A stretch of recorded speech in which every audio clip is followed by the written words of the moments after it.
Kata Nabi, perempuan paling gampang masuk surga. Cuma yang membuat dia gampang masuk neraka dua hal. Satu, dia tidak pandai menjaga lisannya. Gosip. Ini kalau kumpul begini, jangan pikir bebas gosip. Enggak. Itu kalau datang itu temannya dilihat sama-sama Dharma Persatuan, dia liatin tuh Pak, dari atas kepala sampai ujung kaki. Dia ada gosip tapi mukanya sinis. Dia ada gosip tapi sinis tuh lihat orang.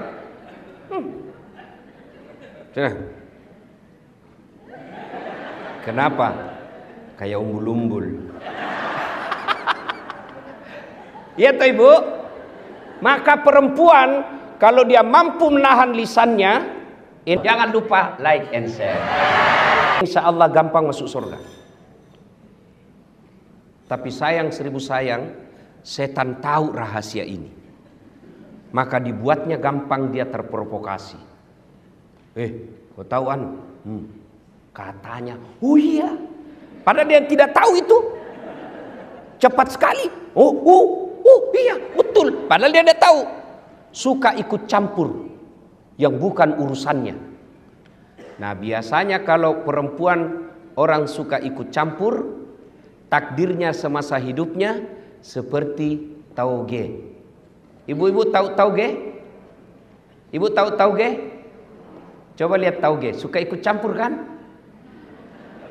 Iya toh? Gado-gado ada. Pecel ada, soto Betawi ada, apa lagi? Tahu isi ada. Karena toge selalu ikut campur, maka Allah takdirkan tidak ada yang lurus, semua toge bengkok. Jadi kalau ada ibu-ibu pagi-pagi gosip, teriak saja, "Oi, toge dia." Ayuhibbu ahadukum, kata Allah, sukakah kamu memakan bangkai sesamamu manusia? Inilah penyebab utama putusnya persaudaraan. Gosip. Cerita kejelekan orang. Meskipun saya jelek, saya tetap marah ketika kau cerita saya jelek. Itulah sebabnya Allah melarang. Zaman dulu, zaman Pak Menteri sekolah, zaman Pak Menteri masih pegawai biasa di kantor ini, gosip masih lebih sulit daripada zaman sekarang. Kalau dulu mau gosip harus tatap muka di satu tempat. Sekarang satu di Jenek Berang Makassar, satu di Jawa Timur, satu di Riau, kumpul di grup Dharma Wanita Persatuan PUPR. Siapa yang dikosip? Temannya yang ada di Jambi. Nah, itu tidak perlu ketemu. Setan mempermudah. Dan kita gampang sekali mencet jari ketika berbicara keburukan orang. Itulah sebabnya Nabi sampaikan, beruntung orang yang terlalu sibuk mencari aib dirinya sehingga tidak punya waktu untuk mencari keburukan orang lain. Itulah pepatah dulu waktu kita sekolah mengatakan, semut seberang lautan tampak olehnya, sementara gajah di pelupuk matanya tak nampak. Ini yang banyak sekarang di media sosial. Apalagi jelang Pilpres kemarin. Oh Masya Allah. Orang mau jadi presiden, dia panen dosa. Maka ibu-ibu, saya cinta kalian karena Allah, hindari gosip, hindari gibah. Tapi yang saya ceritakan benar, justru benarnya namanya gibah. Kalau salah namanya fitnah. Maka pelajaran pertama, kalau mau merapatkan persaudaraan, hindari gosip. Perempuan kalau mampu menahan lisannya dari gosip, insya Allah gampang masuk surga. Yang kedua, kata Nabi, penyebab perempuan gampang masuk neraka, Karena dia tidak mampu mensyukuri kehadiran suaminya. Coba, berapa banyak nanti perempuan soleh secara ibadah mahdah kepada Allah, tapi terpaksa masuk neraka. Kenapa? Karena dia sudah bantah, suka melawan, suka menjajah suaminya.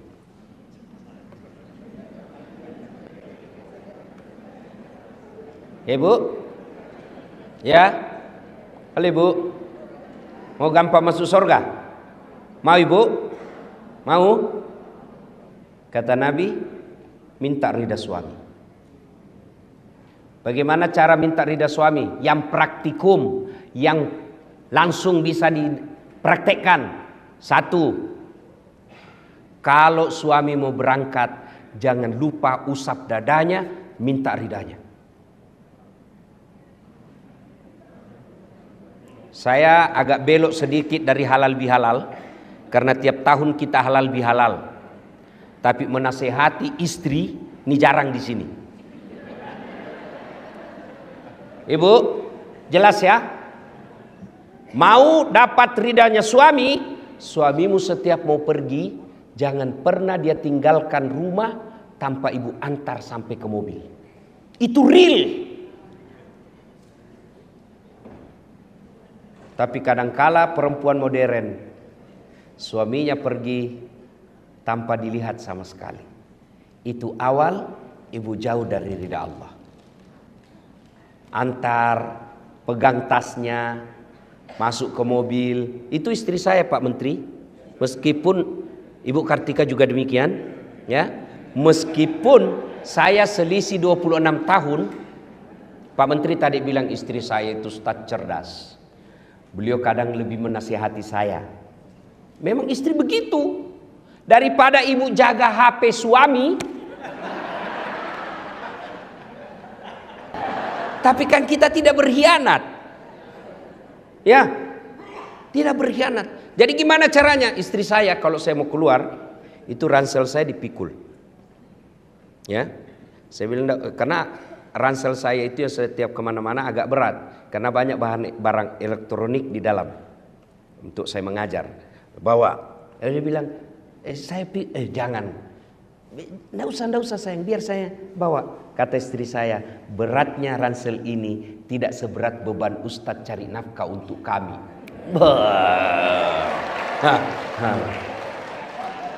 Bagaimana Pak Irjen pernah rasakan seperti itu Pak? Coba kalau ibu setiap hari begitu, biar perempuan mana yang goda suami, dia tidak akan tergoda. Kenapa? Ada bidadari di rumahnya. Begitu saya naik mobil Bu, tidak pernah istri saya tutup mobil sebelum dia cium tangan saya. 3 kali. Sudah cukup tidak? Dicium lagi nih. Cium lagi ini, satu lagi. Ini lagi kiri. Ini agak lama.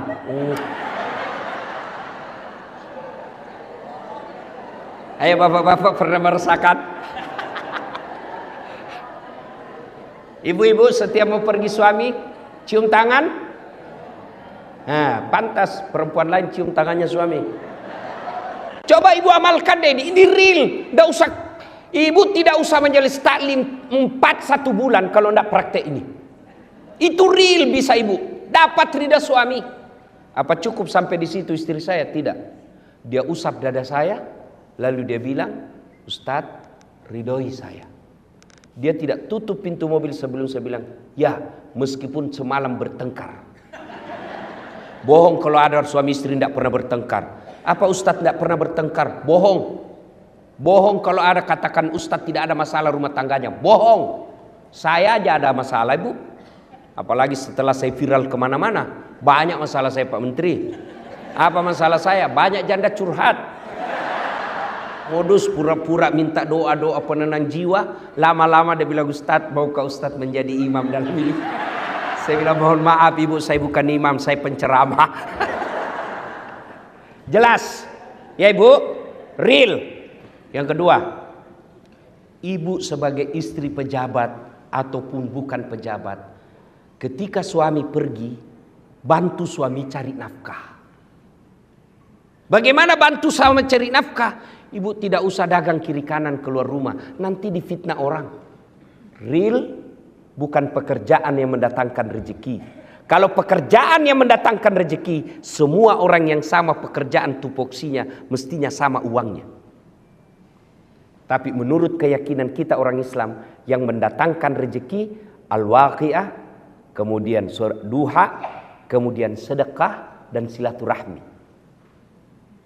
Jadi ibu kalau mau bantu suami cari nafkah, sholat duha. Suami pergi, anak sudah pergi sekolah, jam 8, ibu ambil wudhu, sholat duha 2 rakaat.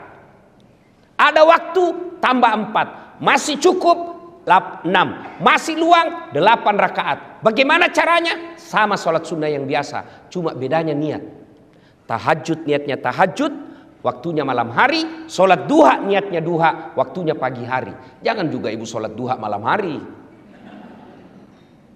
Saya sudah sholat duha Ustaz, tadi malam. Aduh, malam hari dia sholat duha. Sholat duha pagi hari. Sudah sholat duha, ibu minta doa. Ya Allah, Engkau yang ngatur rezeki suami saya di PUPR. Kalau rezekinya masih di atas langit, turunkan. Itu orang doa minta rezeki, Allah dipaksa loh bu.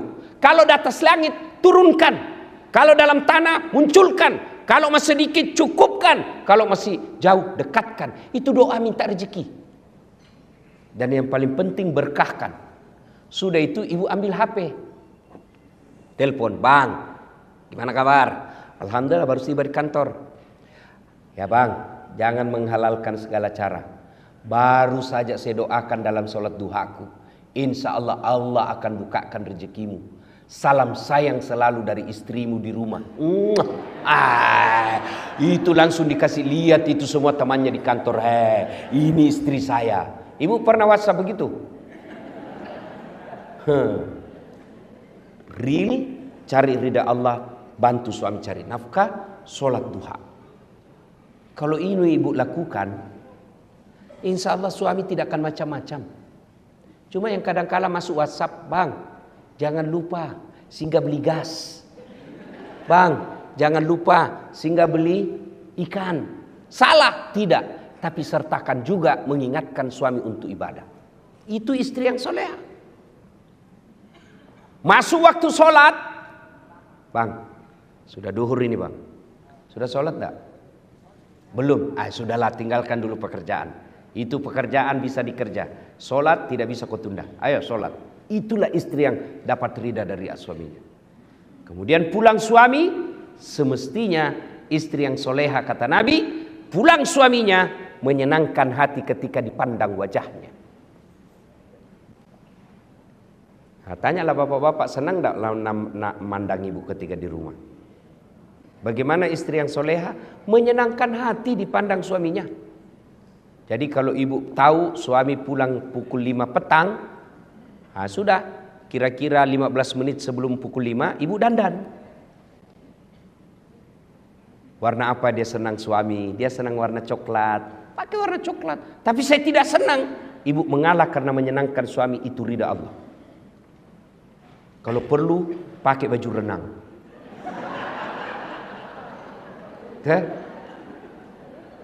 Alhamdulillah ibu-ibu saya lihat semua hari ini, Masya Allah, cantik semua. Tapi saya curiga hanya karena ada acara. Tapi begitu mau tidur dengan suami, daster. Ada pula itu bedak yang putih di sini penuh, baru dikasih timun. Ada handuk di kepala. Bagaimana suami tidak depresi? Aduh, setengah mati saya cari duit begini jodoh saya. Maka istri yang baik menyenangkan hati ketika dipandang wajahnya. Yang kedua kata Nabi, ketika suamimu ada di rumah, maka buat dia tenang dan betah di rumah. Mohon maaf ibu ya, saya sengaja tema ini bahas karena ini acaranya Dharma Wanita Persatuan. Supaya ada bekas kita bawa pulang untuk ini bu. Dunia sementara. Pak Basuki menteri sekarang, tinggal beberapa saat akan ditinggal. Tapi menjadi suami, menjadi istri, itu bisa sampai akhirat. Dan ibu tahu makna dari doa fid dunya hasanah. Kebahagiaan di dunia, keselamatan di dunia menurut para ahli tafsir menafsirkan ayat ini yang disebut kebahagiaan di dunia punya istri yang soleha. Bapak bisa bayangkan bagaimana kalau istri kita intimidasi. Mana bisa kita tenang? Baru kita sampai 10 menit di telepon. Di mana kau? Di mana kau? Di kantor. Bohong. Coba lihat video call. Mana bisa kita tenang, Pak? Saya yakin Ibu Menteri, Pak Menteri, Pak Basuki bisa hebat seperti sekarang karena punya istri Ibu Kartika. Mana bisa kita jago kalau diteror sama istri? Coba, saya mau ceramah di sini, 10 menit sebelum saya tampil, istri saya mamanya cek WhatsApp. Pulang kau cepat. Mana bisa lagi saya tenang? Kenapa kau suruh pulang? Anakmu kesetrum. Itulah tugas istri. Maka kalau mau punya penghasilan suamimu baik, buat hatinya tenang. Kenapa? Karena penghasilan suamimu akan kembali ke istri. Dan jangan buat suamimu memilih pilihan yang tidak bisa dipilih. Mana? Kan ada perempuan itu kadang ngomong, ibumu terus. Pilih ibumu atau saya istrimu. Mana bisa kita pilih? Itu yang orang Bugis bilang, ajak musuri lakimu to sikuna. Jangan kau suruh suamimu gigit sikunya. Ayo, ibu gigit siku. Yang bisa saya kasih umroh 10 kali. Coba gigit itu sikumu. Mana bisa? Itulah yang disebut jangan posisikan suamimu pada pilihan yang tidak bisa dipilih. Pilih kok, mamamu atau saya istrimu. Itu pilihan beleng-beleng gitu. Ibu, kan ada itu biasa istri ngomong begitu. Bu, yang suka ngomong begini. Ibu, tolong jawab ibu. Siapa yang mengandung suami ibu? Mamanya. Siapa yang melahirkan? Ibunya. Siapa yang membesarkannya? Siapa yang mendidiknya? Sekarang siapa yang terima gajinya? Jawab ini bu, jawab. Istrinya.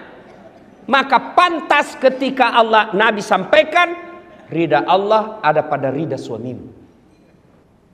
Maka istri yang soleha membuat suami betah di rumah. Itu real. Tidak usah baca kitab kiri kanan. Real itu. Itu kesimpulannya semua kitab. Ibu, sekali-kali pikir tuh, susahnya itu jadi suami. Di jalan macet. Di kantor dimarah-marahi Pak Dirjen.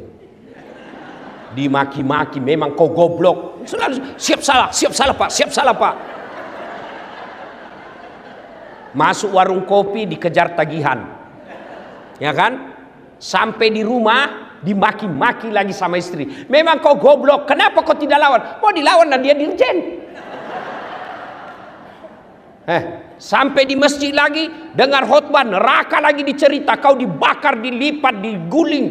Mana enak jadi suami kita? Sampai di rumah dimaki-maki lagi, hilang kita punya harga diri. Dan itu perempuan salah satu kelebihannya ahli sejarah. Tidak pernah dilupa kesalahan kita, Pak.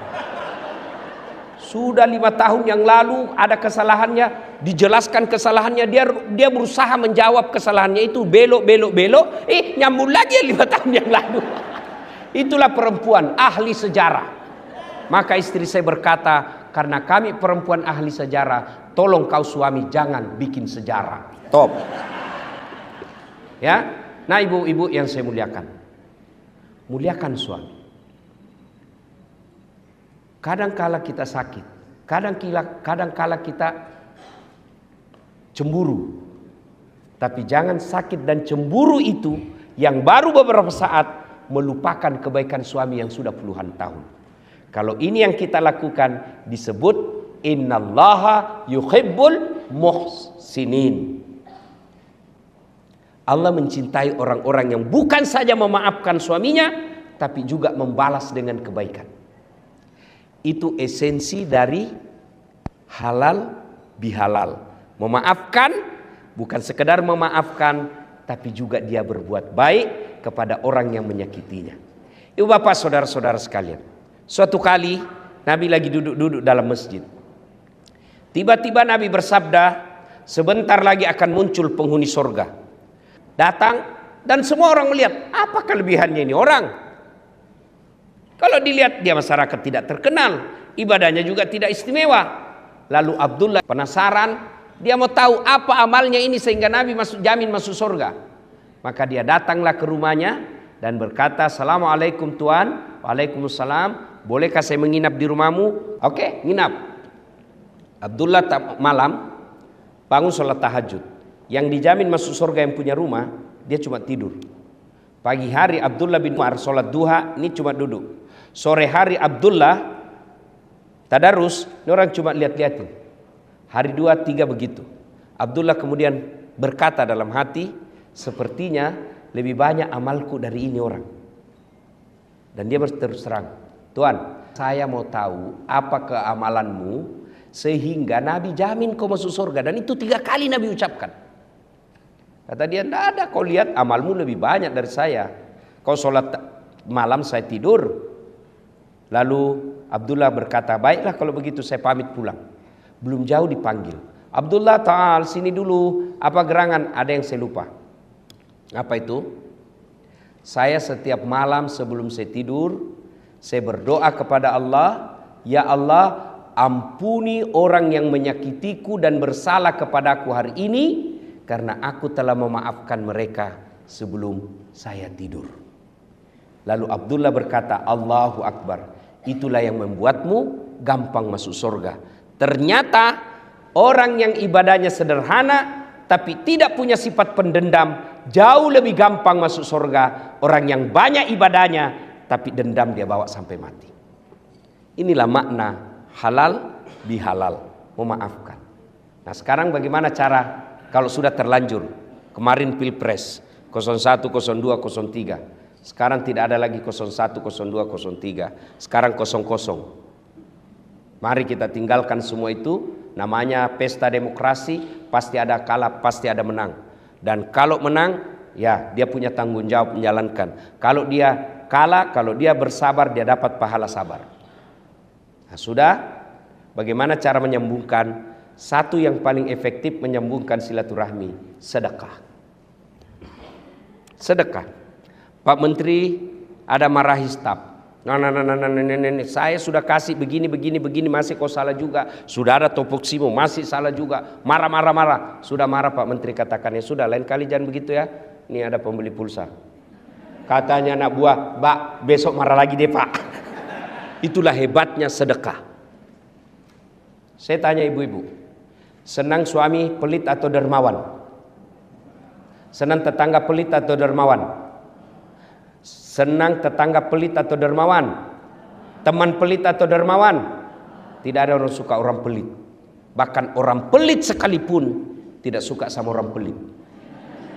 Iya toh ibu? Jangan ke rumahnya pelit, padahal dia juga pelit. Maka menyambungkan silaturahmi, sedekah. Tapi jangan salah paham, sedekah tidak selalu duit. Apa sedekahnya Kementerian PUPR? Bangun jembatan.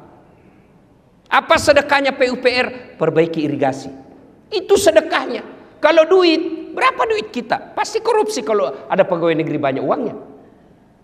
Tapi sedekahnya kita adalah itu, PU, perumahan rakyat. Lakukan tugasmu, insya Allah meskipun pensiun, amal jalan. Saya bilang tadi sama Pak Menteri, saya dakwah, ayo sedekah. Orang hanya sedekah secara lisan. Tapi kalau Pak Menteri, ayo bangun jembatan, langsung jadi amal jariah. Kalau saya belum tentu. Maka merugi orang yang punya jabatan dan kuasa tidak memanfaatkan jabatan kuasanya untuk sedekah akhirat. Kata Nabi, siapa yang mau dipanjangkan umurnya, dimurahkan rezekinya, dan tertolak dari bencana, maka hendaklah dia bersilaturahmi. Dan masjid itu bisa diselesaikan pekerjaannya hanya dengan modal silaturahmi dalam pekerjaan ustadz dan balai besar PUPR yang ada di Makassar. Itulah sedekahnya Bapak. Itu sedekah. Ya. Bukan sedekah selalu duit, karena duit kita tidak seberapa. Maka sedekahlah dengan pekerjaan. Jembatan diperbaiki, jangan sudah diresmikan, belum diresmikan sudah rusak. Ibu bapak saudara-saudara sekalian, inilah makna halal bihalal kita. Wa'tasimu bihablillahi jami'an wa la tafarraqu. Berpegang teguhlah kepada tali persaudaraan agama Allah dan janganlah engkau bercerai-berai. Dan di tempat ini saya bahagia sekali sebab meskipun ibu-ibu istri para menteri sudah lewat masa jabatannya, tetap dilibatkan di acara ini. Inilah yang disebut kebersamaan. Mudah-mudahan kebersamaan seperti ini terus kita rawat sampai kita nanti bertemu di akhirat bersama Rasulullah minum di telaga Al-Kautsar. Demikian, lebih dan kurangnya mohon dimaafkan. Usikum wa nafsi bitaqwallah. Assalamualaikum warahmatullahi wabarakatuh.